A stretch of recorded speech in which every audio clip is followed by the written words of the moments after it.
Pando. Él es un ingeniero de mecánica con estudios de maestría en gestión ambiental y especialización en prevención de riesgos ocupacionales. Así también tiene experiencia en que es en los sectores minero, energético e industrial.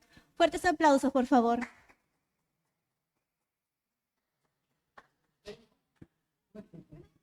Aló. Muy buenas noches con todos. Este es un tema bien interesante, sin embargo, es un tema un poco desconocido por muchos profesionales. Y yo me hubiera gustado conocer este tema aquí cuando yo estaba en la universidad. Como les comentaba, yo en realidad soy ingeniero mecánico, soy egresado de la Universidad Nacional de Ingeniería, ya terminé el año 90, y estos temas de aquí no se sabía. Sin embargo, el tema de los PCBs es un tema que para el año que yo terminé la universidad ya existía y ya se sabía la peligrosidad que tenía, ¿no? Y ese de los PCBs, ¿no? Los bifenilos policlorados. ¿Y qué son los PCBs? En realidad los PCBs es una sustancia química que se creó justamente porque tenía unas propiedades muy especiales, y justamente porque tenía esas propiedades bastante especiales es que se fabricó desde el año 1929 hasta el año 1977. Y se produjeron 1.5 millones de toneladas de PCB bajo el nombre de Aroclor, que ese es un nombre genérico, por decirlo de alguna forma. Entonces, desde el año 29 que fue creado, esto fue pensado como un lubricante y un refrigerante, especialmente en equipos de electricidad. Esto le comento electricidad porque yo estoy trabajando en el tema de electricidad más o menos desde el año 93, que salí de la universidad, yo salí el 90 aprox, y el año 93 ya estaba en este tema de aquí de electricidad. Entonces, me interesó bastante este tema y notamos que los PCBs estaban en casi todos los transformadores. No sé si ustedes conocen los transformadores que están en muchas esquinas. Bueno, esos transformadores tienen aceite dieléctrico y la función de ese aceite dieléctrico es evitar que el transformador se recaliente. Entonces, este PCB tenía características técnicas muy especiales. Sin embargo, el año 71, Monsanto, que es una fábrica de sustancias químicas norteamericana, limitó voluntariamente las mezclas de PCBs, Aroclor específicamente, porque se dieron cuenta de que había problemas de contaminación y además posiblemente eran cancerígenos. Entonces, evidentemente, en la década del 80, como ya se sabía que era posiblemente cancerígeno, o sea, para esa época, para los años 80, ya se sabía que era muy posible que fuera cancerígeno. Entonces, lo que dijeron fueron, ¿sabes qué? A partir del año 80 dejamos de fabricar. Y a nivel mundial, los PCBs ya dejaron de fabricarse a nivel mundial, sobre todo por la exposición laboral o crónica a estas sustancias. Este Aeroclor tenía otros nombres, ¿no? Era de Monsanto, la fábrica en Estados Unidos, pero también se llamaba Clofen, que era fabricado por Bayer en Alemania. Era fabricado en Japón, en Francia y en otros lugares más, ¿no? Y tenía muchos nombres comerciales. Es parecido a un Profeno, por ejemplo, y lo sacan con un montón de nombres. Igualito, aquí también era Aeroclor, pero fabricaban con diferentes nombres. ¿Y cuáles eran estas características especiales? Eran la resistencia al calor y al fuego directo. Esa es una de las grandes cualidades, por ejemplo, de un aceite dieléctrico. Si ustedes ven un transformador, en realidad el transformador se recalienta bastante en su proceso de transformar energía de un nivel de tensión a otro nivel de tensión. Entonces necesita que no se incendie, por decirlo de alguna forma, ¿no? Además, tenía una escasa conductividad eléctrica. Ese también es muy bueno porque si tú tocas un transformador y hay partes eléctricas dentro del transformador, existe la posibilidad de que te electrocutes si hay un fluido en el interior. El Aeroclor, los PCBs, tenía escasa conductividad, por lo tanto no permitía que la electricidad escape. Tiene elevada estabilidad química, por lo tanto ese transformador con su Aeroclor adentro podía mantenerse años y años y años y años y no se maduraba ese aceite. No se oxidaba tampoco, por lo cual también tenía esa posibilidad de durar mucho tiempo. Eran insolubles en agua, pero solubles en solventes orgánicos. Y por esas propiedades bastante especiales que les menciono, es que se utilizaba en sistemas cerrados, como los transformadores, como los condensadores, como los sistemas de calefacción, también en sistemas cerrados no controlados, como se muestran en este lado, como los interruptores, electroimanes, reguladores de tensión, etcétera, en cables eléctricos también, y en usos dispersos, inclusive, bueno, ustedes son bastante jóvenes, pero en un tiempo, en las ventanas, en vez de poner esa silicona que se pone ahora, se ponía un tipo masilla. Bueno, esas masillas tenían PCBs también. Y les voy a mostrar por qué no debería usarse el PCB y que hay que tener mucho cuidado si todavía no tienen eso en sus casas, ¿no? Entonces, por ejemplo, los transformadores, que son los que les menciono a ustedes, que están a veces en la parte alta de las calles, pero también hay lugares que tienen transformadores de potencia que pueden ser de 2 metros, hasta de 2,5 metros de altura. Ahí hay PCBs, especialmente los que son transformadores bastante antiguos, los que tienen una antigüedad de 40 años, 50 años. En los condensadores, que también forman parte de los sistemas eléctricos, en caso de haber sido fabricados antes del año 83, los cables eléctricos también antes de 1983, y así, si se dan cuenta, los interruptores, todo esto son sistemas eléctricos. Aquí líquidos hidráulicos, motores eléctricos, electroimanes y líquidos de transferencia, todos que hayan sido fabricados antes de 1983. Sin embargo, hay un caso bien particular, ¿no? Yo estuve en el proyecto de las Naciones Unidas para la identificación de PCBs en el sistema eléctrico a nivel nacional. Ahí se invirtió varios millones de dólares y una de las cosas que buscaba el proyecto era identificar dónde estaban los transformadores con PCBs a nivel nacional. Entonces hicimos un muestreo de 10.000 transformadores en todo el Perú y pudimos identificar de que había transformadores que, a pesar de que excedían el año de 1983, eran del año 1990, tenían PCBs. Entonces ahí nos dimos cuenta que la teoría que decía que había una contaminación cruzada sí existía, ¿no? ¿Qué es la contaminación cruzada?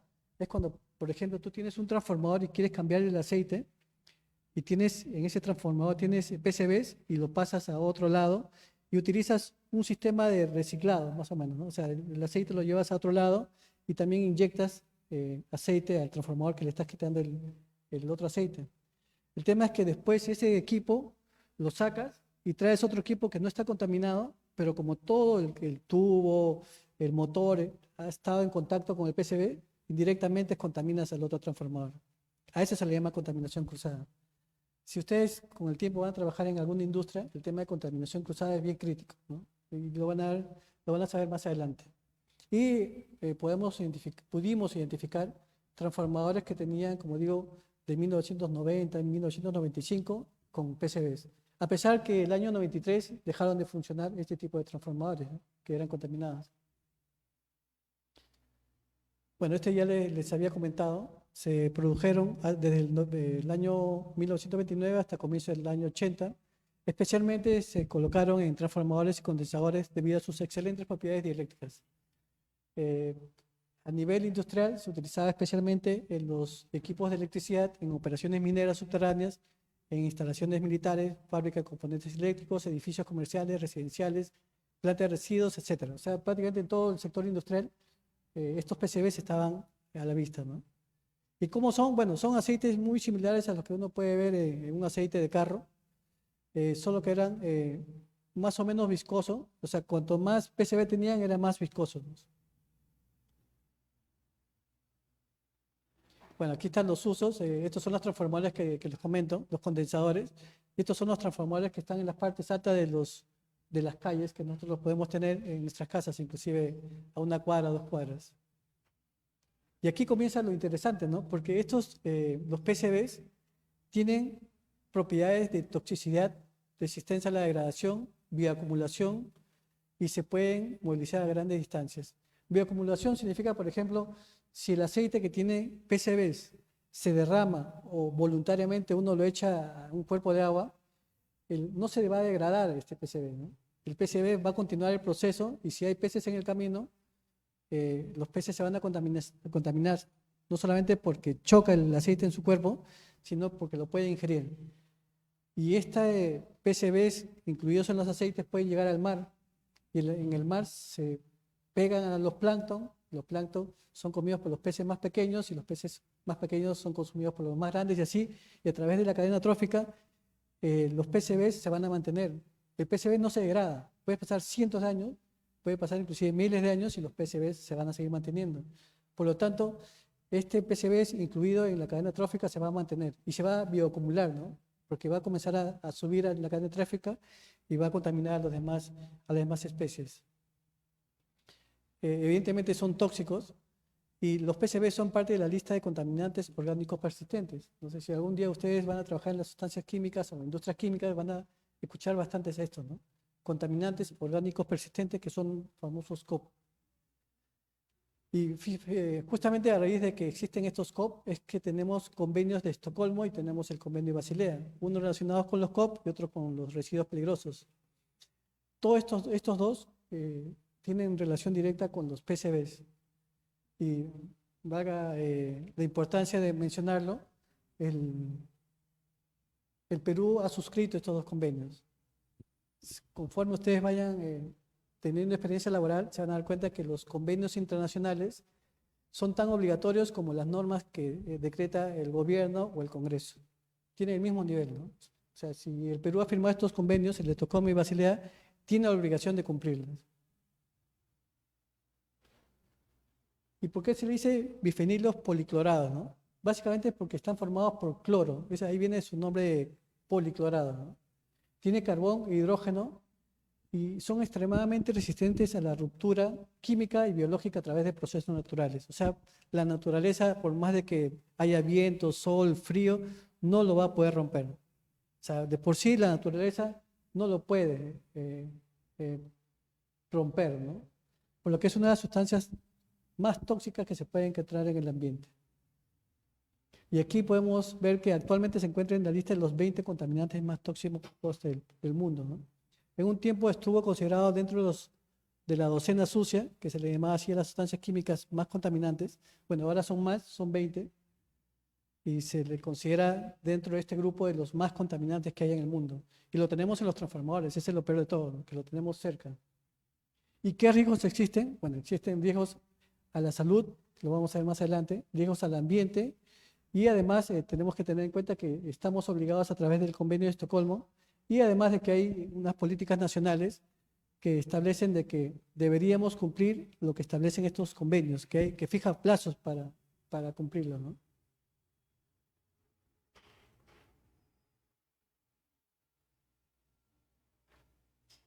¿Cuáles son los riesgos que tenemos? ¿Qué pasó?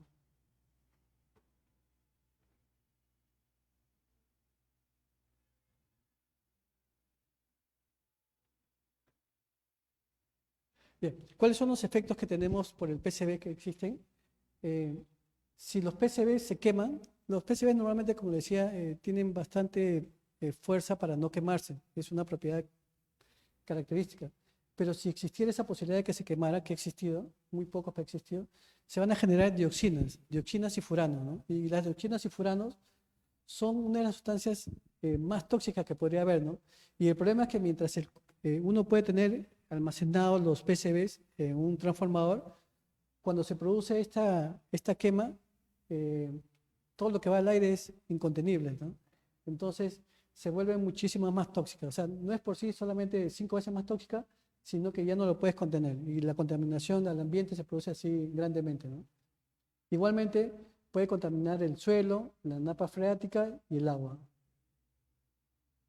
Y en el caso de la salud, evidentemente, existe la posibilidad de que si alguien tiene contacto con estos PCBs, ya sea por contacto directo, por inhalación, o sea, si uno también está cerca a un equipo que tiene PCBs y lo inhala, también puede por inhalación contaminarse, y también puede, a través de la ingestión de alimentos que contengan PCBs, también puede contaminarse.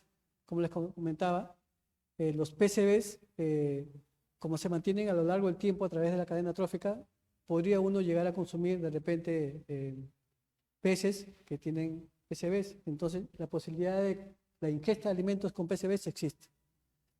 Es más, no sé, también ustedes son muy pequeños todavía. En un tiempo habían unas sustancias que permitían que las personas crecieran, no sé, ahorita no recuerdo bien el nombre, pero las personas hace como 30, 40 años, los padres le daban eso a sus hijos para que lo consumieran, porque les daba mayor fuerza y permitían que crecieran más. Bueno, esa sustancia que estaban vendiendo también contenían PCBs, ¿no? ¿Por qué? Porque los animales de donde lo tenían este PCBs en el cuerpo. Además, afecta el desarrollo neurológico. Se ha sustentado ya que hay niños que nacieron con un peso menor y altura corporal mucho menos que el promedio, porque las madres tenían este problema de contaminación de PCBs. Además, hay estudios epidemiológicos que hallaron problemas de conducta y menor coeficiente intelectual en niños que han tenido problemas de contaminación por PCBs, ¿no? Y lo peor de todo es que los PCBs se almacenan en las zonas que tienen mayor cantidad de grasa, ¿no? Y para mala suerte, había mujeres que consumían leche y después esa leche se le quedaba en el cuerpo y cuando daban de lactar a sus hijos, contaminaban a sus hijos de PCBs, ¿no? Ahí provocaba lesiones dérmicas como el cloracné. Este, por ejemplo, es un caso típico. Este es el presidente de un país ya de hace algunos años que después de tener contacto con los PCBs tuvo problemas de cloracné justamente por el contacto, ¿no? Y después de un tratamiento pudo mejorar, pero esta situación está bastante documentada. Hay pigmentación de uñas cuando uno trabaja en contacto directo con los PCBs y también produce alteraciones en los ciclos menstruales y en el sistema inmunitario que responde a la actividad disruptora endocrina de los PCBs, ¿no? Esta actividad disruptora endocrina implica de que si entra al cuerpo, puede engañar al cuerpo pensando que es una sustancia natural, cuando en realidad es una sustancia química que ha entrado al cuerpo y comienza a hacer funcionar más a todo el sistema. Y evidentemente hay un potencial riesgo para la reproducción de los seres humanos. Como les comentaba, hay muchas formas de exponerse a esto de los PCBs y una de ellas es la ingesta de pescado contaminado con PCBs, que es una de las más comunes, la ingesta de aves contaminadas con PCBs, la ingesta de carnes provenientes de ganado contaminado con PCBs y es que hay más, ¿no? A través de la lactancia, entonces también se consideran. Es más, ha habido estudios aquí que se han hecho en el Callao, en la cual han determinado que un porcentaje, bueno, hace unos 20, 30 años, un porcentaje considerable de mujeres que estaban dando de lactar a sus bebés transmitieron la contaminación de PCBs a través de la lactancia a sus hijos, ¿no? O sea, ¿por qué? Porque está almacenado en las grasas de su cuerpo y habían consumido peces que tenían PCBs.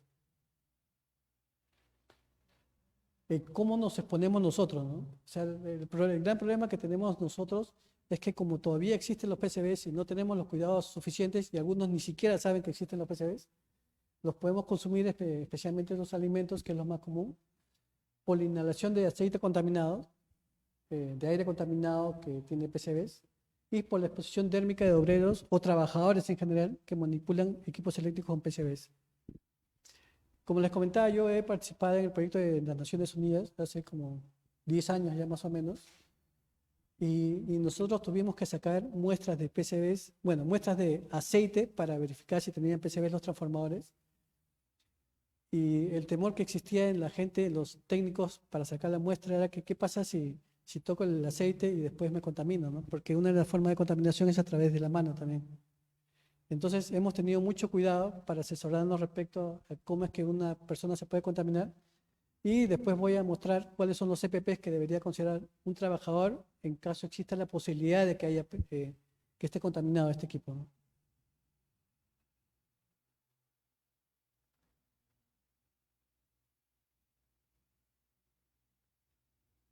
Uy, ¿qué pasó?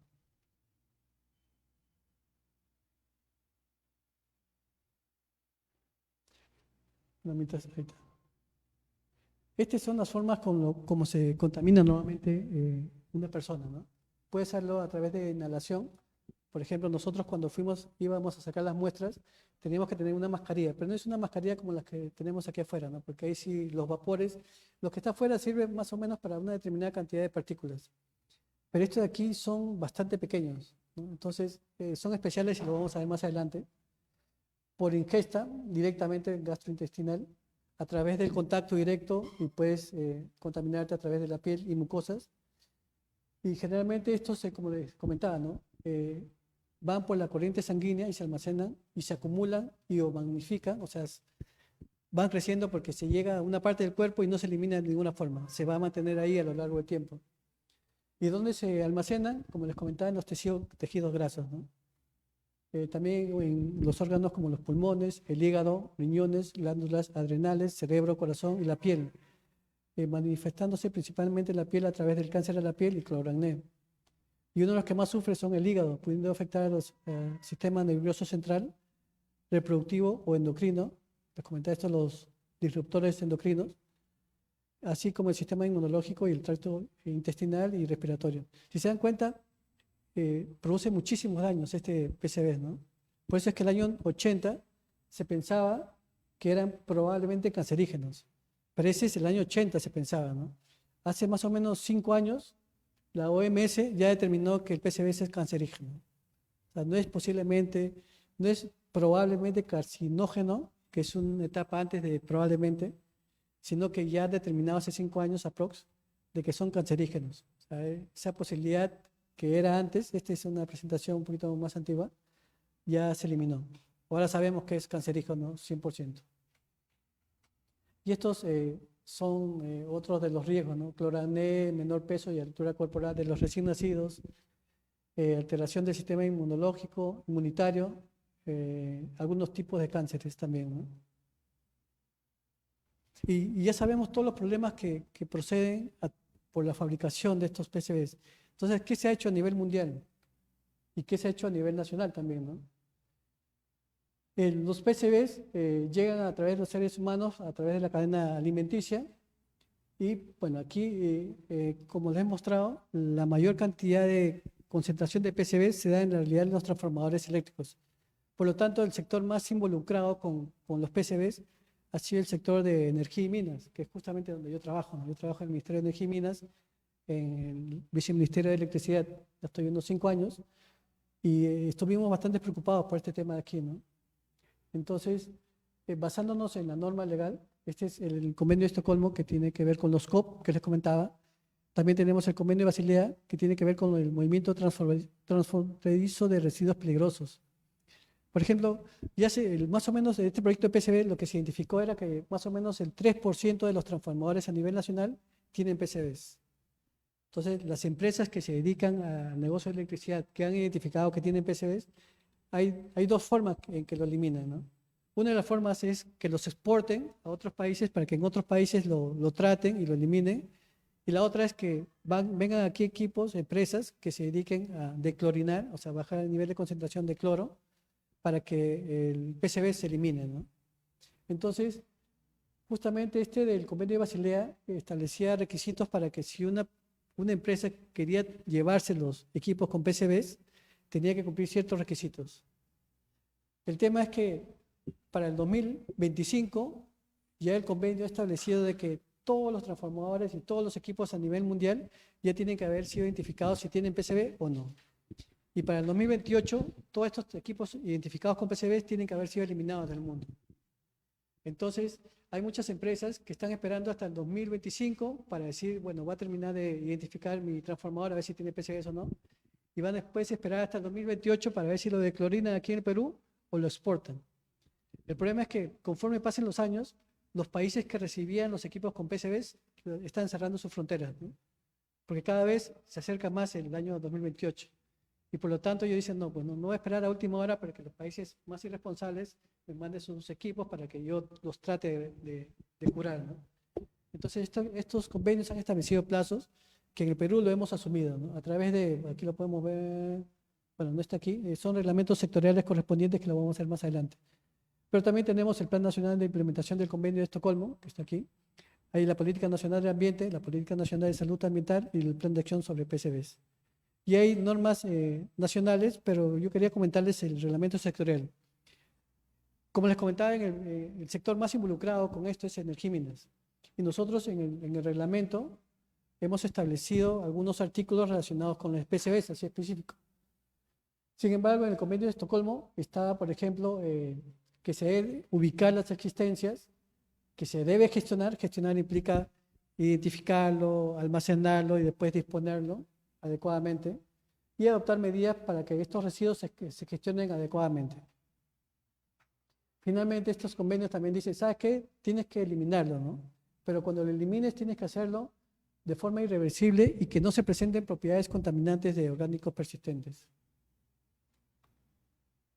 Y como les comentaba, el Ministerio de Energía y Minas, yo tuve la oportunidad de participar en la elaboración de este reglamento.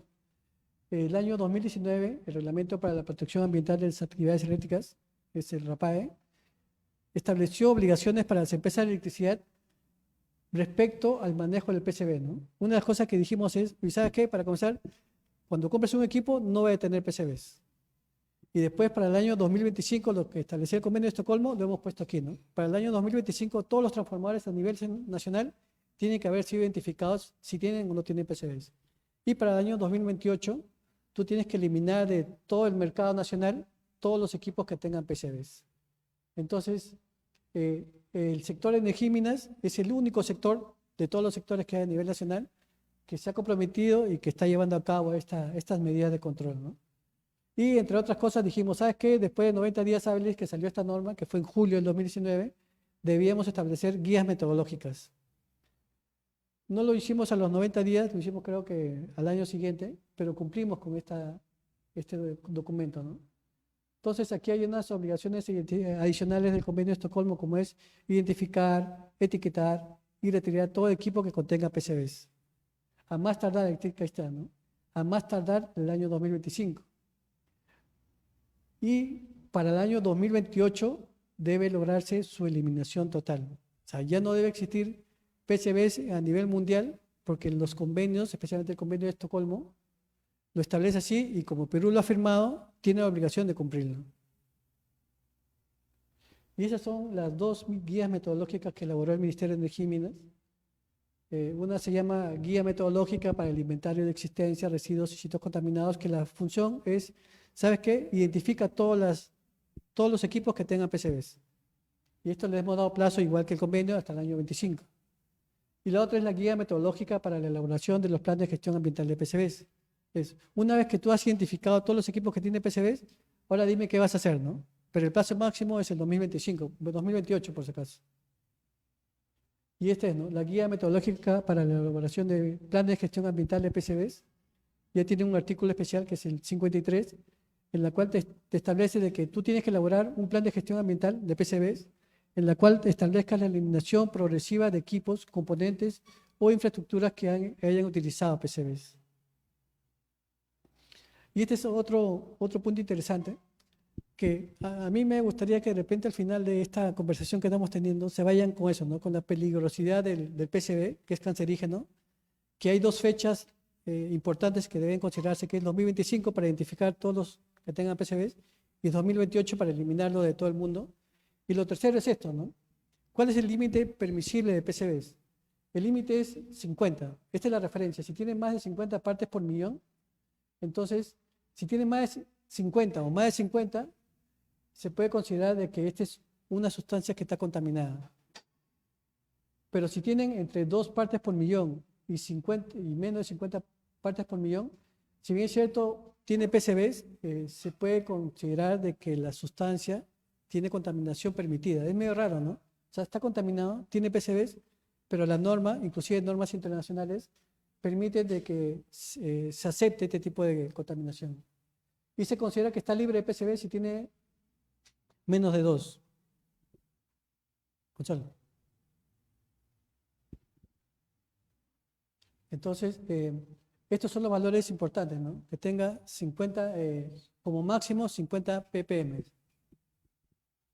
Y es importante porque en el caso, por ejemplo, de Argentina, en la provincia de Buenos Aires han determinado de que nosotros aquí en Perú consideramos que 50 es el valor límite porque internacionalmente así está establecido.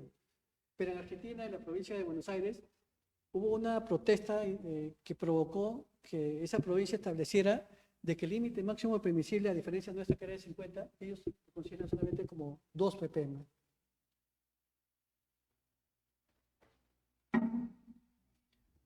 Entonces, pero es uno de los pocos lugares, ¿no? Uno de los pocos lugares que han permitido que estos 2 ppm sea el valor máximo cuando a nivel mundial es 50. En el Perú lo tenemos a nivel de 50, ¿no?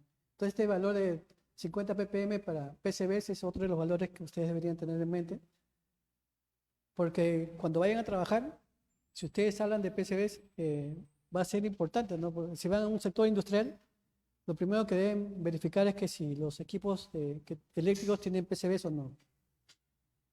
Y esta es una guía, la otra guía que les comentaba, la guía metodológica para elaborar los planes de gestión ambiental de PCBs, que tiene una serie de estructuras que nosotros recomendamos hacer y que en el reglamento, por ejemplo, bueno, ya les había mostrado esto, indica que el inventario de PCBs debe ser identificados en el 100% de equipos que tengan a nivel nacional, ¿no?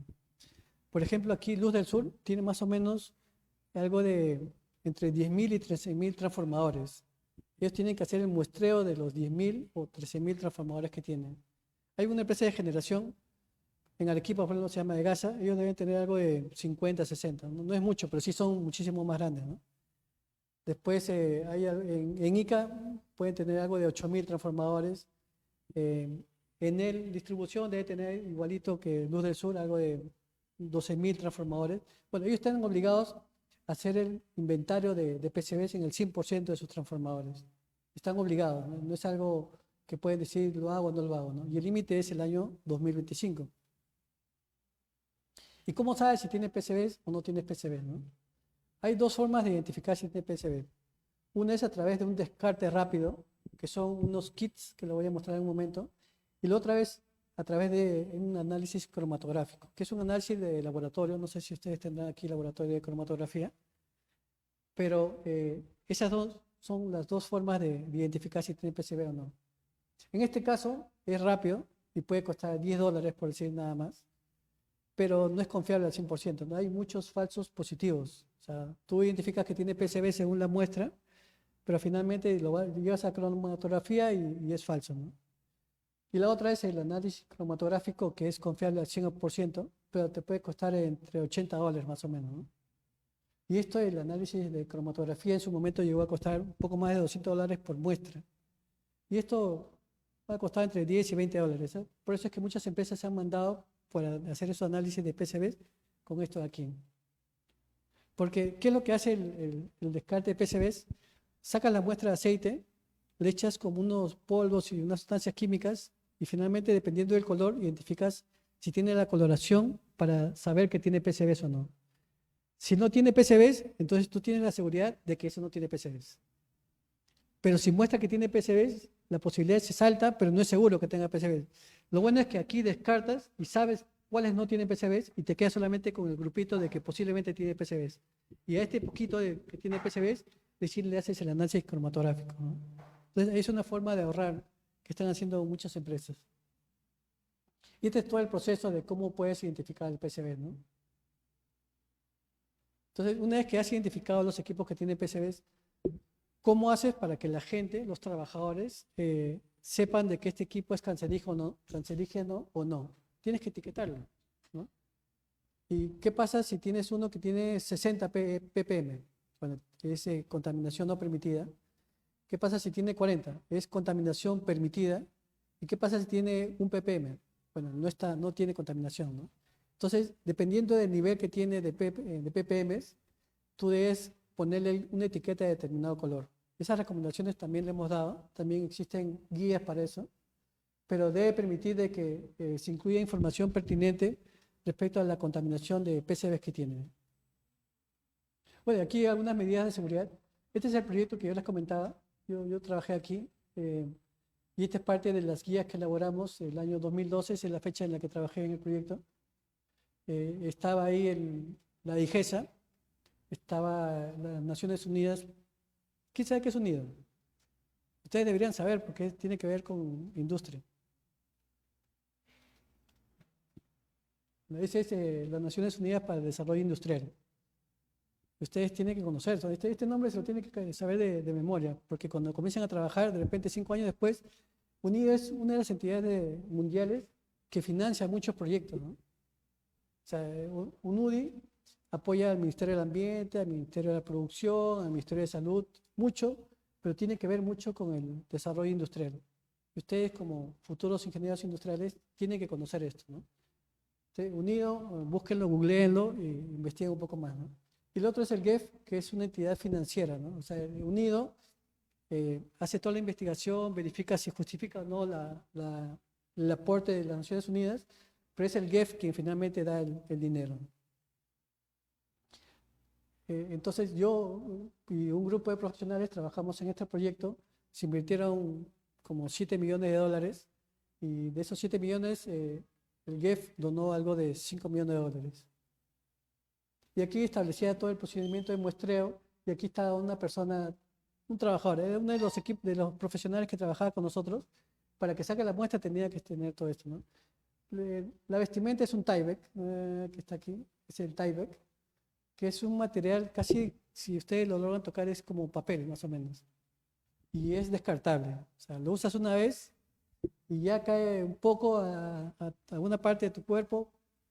Bueno, felizmente vas a estar protegido por este Tyvek, pero a la siguiente muestra tienes que quitártelo, ¿no? Porque si no te puedes contaminar. Tienes que usar guante de nitrilo, porque eso también protege. Y este es lo que le comentaba, ¿no? No es un simple tapaboca, sino que es, aquí como dice, es un respirador de protección con filtro para vapores orgánicos, que es bastante incómodo, pero que va a asegurar de que los vapores por los cuales te puedes contaminar y enfermar no lleguen a tu cuerpo, ¿no? Los zapatos dieléctricos básicamente porque si estás en un lugar donde pasa electricidad, si no tienes los zapatos eléctricos, te electrocutas en una nomás, ¿no? Probablemente bueno, no, algunos de ustedes van a trabajar en el tema de electricidad. Ya en alguna anterior charla yo conversé con algunos de sus compañeros. Yo considero que la ingeniería industrial es una de las carreras más polifacéticas que hay, porque yo he visto, uno de mis hermanos es ingeniero industrial, y él está en el tema de proyectos, pero he visto ingenieros industriales en seguridad, he visto ingenieros industriales en medio ambiente, he visto en proyectos, o sea, he visto en cantidad de áreas que están los ingenieros industriales. Y estoy seguro que existe la posibilidad de que algunos vayan a trabajar en el sector de electricidad o se meten en el tema de seguridad también, ¿no? Todo esto de aquí yo ya se los he dejado a los responsables de la capacitación y ténganlo como referencia, ¿no? Y el tema de los zapatos dieléctricos es bien importante porque se han presentado cantidad de casos en los cuales por pensar de que el equipo no tiene electricidad se han electrocutado. Es más, yo tengo un video que me han enviado antes de ayer, me han enviado, en la cual una persona estaba en la parte de arriba, ya no han filmado cuando ya está electrocutando, ¿no? El tema es que era un trabajador de electricidad, o sea, no es cualquier persona, es una persona que conocía, ¿no? Y uno se podría preguntar, ¿por qué un ave que está parado en un cable no se electrocuta? Yo también me he hecho esa pregunta por mucho tiempo hasta que aprendí un poquito más. Y es porque el cable, como el ave está parado sobre un mismo cable, la electricidad, para que vaya de un punto a otro punto, tiene que haber diferencia de potencial, ¿no? O sea, tiene que ser otro cuerpo. Si el ave, por ejemplo, si fuera un ave grande y estira y toca dos cables, ya pasaría de un nivel de tensión a otro nivel de tensión que tiene el otro cable y ahí se electrocutaría. O como el caso que les comento, que si una persona agarra un cable y si tiene su mano apoyada, por ejemplo, a un poste, entonces el cuerpo se vuelve un cable y pasa la electricidad a través de tu cuerpo. Entonces, eso es lo que probablemente haya pasado a este trabajador, ¿no? Que es crítico porque, bueno, se ve y se llega a quemar inclusive, ¿no? O sea, yo he trabajado en Oceanermin un tiempo hace ya algunos años y en el caso de electricidad he visto muchos casos en los cuales las personas han fallecido por el tema de electricidad, ¿no? Y una de las cosas que aprendí es que, por ejemplo, cuando uno toca un cable eléctrico y pasa electricidad, los músculos se contraen. Y por más de que tú quieras zafarte del cable o del cuerpo que tiene electricidad, no vas a poder porque tu cuerpo se ha contraído, ¿no? Y como se ha contraído, te estás agarrando más fuerte en vez de poderte liberar. Entonces, el tema de electricidad es bien delicado, pero también es bastante bien remunerado, ¿no? Y una de las cosas que debemos saber es siempre tener mucho cuidado con los EPPs, ¿no? Es toda una especialidad el tema de la seguridad. Y evidentemente los anteojos de protección, si ven ahí es casi un astronauta, y así trabajaba, ¿no? Pero no solamente es un tema de proteger a la población, diré al trabajador, sino también proteger al medio ambiente, ¿no? Entonces aquí pusimos algunas recomendaciones porque ¿qué pasaba si sacabas el tapón del aceite y se derramaba el aceite y finalmente tenía PCBs? bueno, el aceite podía percolar y llegar a la napa freática, por ejemplo. Y como eso no se degrada, llegar finalmente al mar y nosotros contaminarnos indirectamente, ¿no? Entonces, aquí hay unas medidas de control para que no se contamine el suelo. Y como usas trapos, usas tu Tyvek, usas guantes, se van a generar residuos, ¿no? Todos estos residuos, ¿a dónde van? Van a una bolsa y después esta bolsa tiene que ir a un relleno de seguridad. El relleno de seguridad es un diseño de ingeniería en la cual solamente van residuos peligrosos. Entonces, estos residuos peligrosos tienen que ir a este relleno de seguridad, ¿no? Y este es el transformador que les comento, ¿no? Aquí debe medir, por decir, 1,70 m y fíjense que el transformador es muchísimo más alto. El punto de muestreo está aquí abajo. Y este transformador lo más probable es que esté con electricidad. Entonces, para comenzar tiene que haber un técnico que conozca bien dónde están las partes que te puedes electrocutar. Y este es el técnico de electricidad. Y este es también el que está aquí atrás. Y estos dos son los que están encargados de la muestra, ¿no? Lo que se hace aquí es, la persona que está aquí abajo, que es este mismo, saca la muestra y una vez que la saca, se la pasaba al otro técnico para que él se encargara de etiquetar y guardarlo y asegurar que la muestra esté en buenas condiciones. Porque esa es otra de las cosas que ustedes van a aprender con el tiempo, es que si una muestra está mal tapada y se derrama en el proceso de llevarlo al laboratorio, esa muestra ya está contaminada. O sea, para que una muestra sea valedera, tal como lo has etiquetado, así de limpio, no debe caerse por ningún lado, ¿no? Sino cuando lo lleves al laboratorio, el laboratorio lo que va a poner es, en una cadena de custodia, que es una hoja de seguridad, le va a poner frasco contaminado por derrame. Y ya por más de que hayas dedicado mucho tiempo a sacar la muestra, esa muestra ya no vale. No lo van a aceptar. Y aquí unas consideraciones generales ya del área de trabajo. Tiene que haber muy buena ventilación, porque como saben los vapores pueden entrar al cuerpo. ¿Y cómo sabes si tienes exposición a PCBs?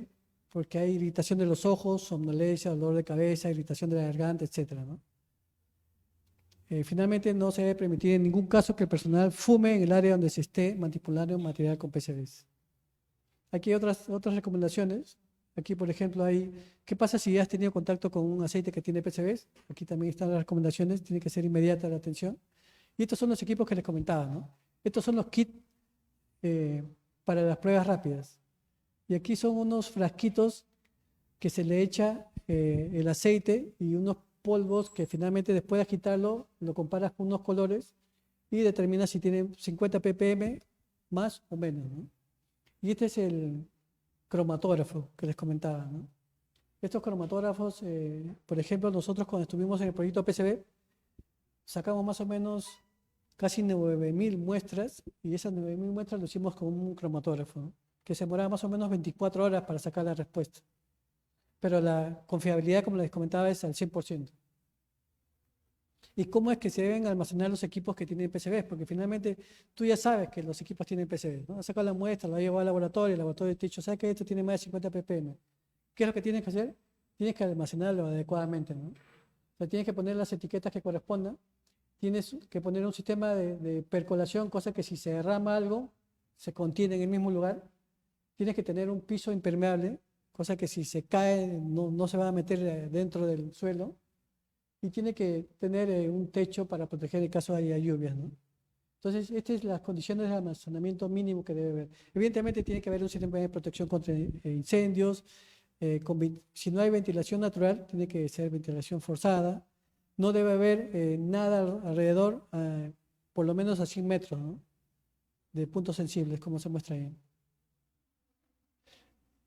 Y esta parte final es para mostrar de que sí hemos trabajado, ¿no? O sea, desde el año 2013, 2012 que yo entré al proyecto, se habían dado pocos pasos, pero a partir de ese año ya se invirtió un poco más, como decía la ONUDI, invirtió, y sacamos libros, ¿no? Este es del Ministerio del Ambiente, este de DIGESA, del año 2017, este del Ministerio de Energía son las dos guías que les comento, son de diciembre del 2020, salieron el libro de monitoreo y análisis de PCBs, resultados que se habían hecho en algunos lugares de PCBs, o sea, es un tema de tesis, ¿eh? Por si acaso, en caso lo consideren. Hay una tesis de maestría de PCBs en la Católica, pero es tesis de maestría, de grado también inclusive, así que es un tema que no le han tocado mucho. Estos libros también de inventario y eliminación de existencias, este es el informe de los 5 años que duró el proyecto, aquí están los resultados finales, ¿no? Y aquí más o menos, bueno, aquí yo no salgo, ¿no? No salgo en esta foto, pero aquí es también parte de los resultados del proyecto, ¿no? Y entre otras cosas, por ejemplo, sacaron folletería, conociendo los bifenilios policlorados, y aquí está cuáles son los requisitos de los EPPs y algunos problemas de la salud que les comentaba, ¿no?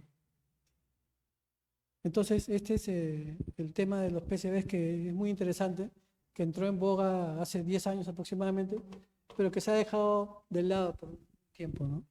Pero como digo, a mí me hubiera gustado que me explicaran esto en la universidad, porque este es un tema que si uno va a una empresa de electricidad, todo el mundo lo va a conocer, pero fuera del sector de electricidad